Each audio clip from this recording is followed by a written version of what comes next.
why the aircrafts fly as high as they do, and why don't they fly higher than they do? Why don't they fly lower than they do? There are three good reasons for aircraft staying as high as they do. The first one, and the most obvious one, is economics. Number two is passenger comfort. There's also a third reason which a lot of people don't think about, and that is safety. Basically, the higher you are, the more potential energy you have, the more options you have in case something would happen. If we're up at 37,000 feet and something happens to our engines, for example, or to any other system, it means that we have plenty of time to deal with that problem until we're forced to land. So in a worst case scenario, if we would, for example, lose both our engines for whatever reason, volcanic ash, then the 737 is, and all of the modern aircraft, are excellent gliders. They will not fall like a rock down. They will actually glide at a ratio of about between 1 to 15 to 1 to 20. So that means for 1 meter dropped, it will go 15 or 17 meters forward. Okay, so that means that if you're flying over mainland Europe, like I am, if you lose an engine at 37,000 feet, you will have an airport within range, right? It will give you a good 60, 70 nautical miles in which you can find an airport and actually glide in and land at. The higher we fly, the more economic it becomes and the quicker we fly. And that has to do with the density of the air, the actual amount of air molecules that fly over the wings. The weather that you see, all the weather around you, tends to stay between the ground level up to about 35,000 feet. All the rain clouds, the turbulence, all of that will be in that region. So if we can climb higher than that, it means that we can avoid most of the turbulence. It means a smoother ride for you, a quicker ride from you, from A to B. If that's so good, and if it's so economic to fly high, why don't we fly higher then? I've already mentioned that the true airspeed will increase as the density of the air decreases. The indicated airspeed will stay potentially more or less the same. The stall speed will be the same in relation to your indicated airspeed with altitude, but it will increase with true airspeed. So this means that as we're climbing higher, you'll get closer and closer to your potential low speed, all right, low speed stall. The real reason why we can't climb much higher than we do is because the engines will not have enough oxygen to breathe. The engines needs oxygen to mix up with fuel molecules to burn, to produce the thrust they need. And as the density of the air keeps decreasing, well, so does the thrust of the engine, so does the power of the engines. When the engines cannot produce a climb of 500 feet per minute for a jet aircraft, that's considered our maximum operating altitude. The other thing is that as the altitude increase, so the temperature outside will drop. So while you might be at a nice 20 degrees outside when you're boarding the aircraft on the ground, when we're up to our maximum or optimum altitude at 38,000 feet, the outside temperature might be minus 50, minus 55, or even lower than that. Something that also lowers when the temperature lowers is the speed of sound. So the speed of sound will be constantly decreasing as the temperature decreases.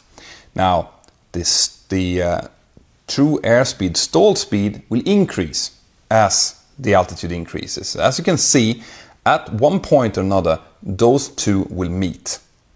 And when they meet, this is what we call the coffin corner. If an aircraft is actually at that altitude, if you go slower, you'll get into low speed stall. If you accelerate, you'll go into high speed stall. And the reason you go into high speed stall is because an aircraft has something called the critical Mach number. This is the Mach number at which the certain part of the aircraft go into supersonic speed. Typically, we will be flying at Mach numbers of 0.78, 77, 78, something that's about 77% of the speed of sound. If we start to accelerate beyond that and we go over our maximum, our Mach crit, since the aircraft is now flying at 0.81, 81% of the speed of sound, that accelerated air might actually go faster than the speed of sound. And that would create shock waves. Now those shock waves will create an enormous amount of drag at certain parts of the aircraft, and they will also have the aerodynamic effect of moving the center of pressure, as in where the lift is being taken out on the wing backwards.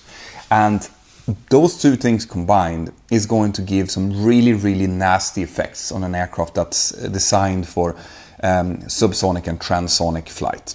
So these are two very distinctive barriers that we cannot cross. And when we're up there, just in between that, when we have only a few knots to high-speed stall and only a few knots to low-speed stall, that is the coffin corner. So what do we do then? Let's say that we are up there and we would, for whatever reason, get into a low-speed situation. Well, first of all, the aircraft will warn us. So it will start sending out messages on our FMC. It will start showing a blinking speed indicator in yellow, saying that we're approaching, we're going past our 1.3 G limit. It will start saying it verbally. And then eventually, if we reach our barbus poles, which is where our actual stall speed is calculated to be, the aircraft will start shaking the control column, which is called a stick shaker. We need to react with a stall escape maneuver. So it's very, very important that every pilot that gets trained understands what a stall looks like and how to get out of it. And the way to get out of it, there's only one thing to do, and that is to decrease the angle of attack of the wings.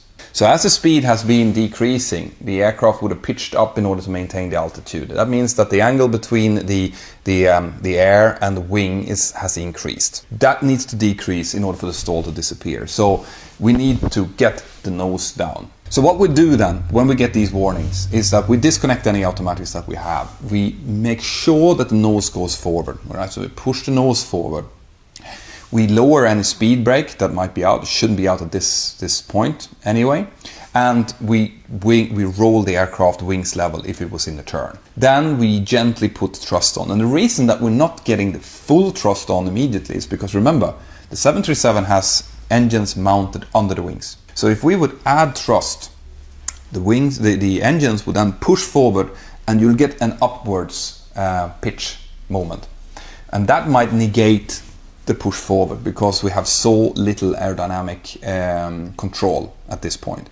So this is why we can only add thrust gently as the nose has already been dropped and you see the speed is coming up. You add thrust in order to get more speed, and once the speed is back up in the controllable regime, we'll then gently start leveling the aircraft off and then potentially start to regain your altitude. And the reason that you have to be really gentle at these altitudes is because any fast movement will get you into a secondary stall because of the G loading on the wings. So if you pull too fast, the G loading will make the air separate from the wings again. You'll once again be in stick shaker. You'll see the barbus poles come shooting up from below you, and then you have to redo the same thing again. So very, very gently pull it backwards until it's level. Thrust is back up to climb thrust, and then climb back up again. If you instead get into a high-speed stall, let's say that we fly over the Alps and you go from a very warm air mass into a very cold air mass, so the change in density might change the airspeed rapidly. And in that case, the first thing that you will notice is that the clacker will go off.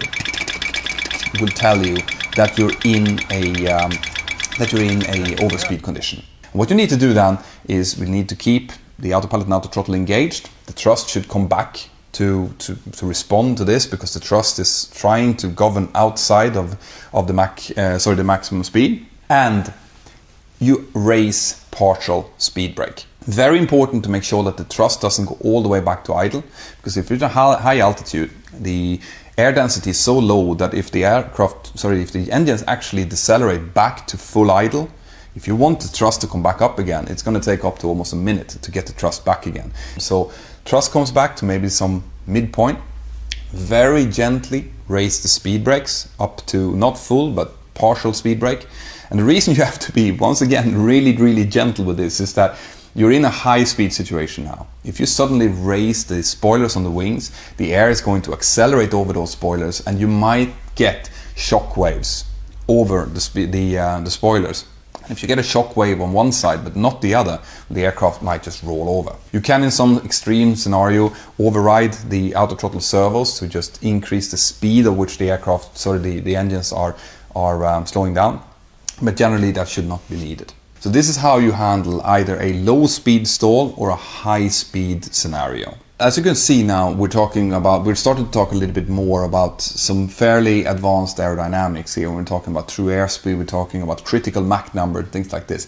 This is why your knowledge of mathematics and physics is going to be so important. You need to understand this, and there are formulas that you need to calculate in order to find your Mach crit and in order to find your stall speed and things like that.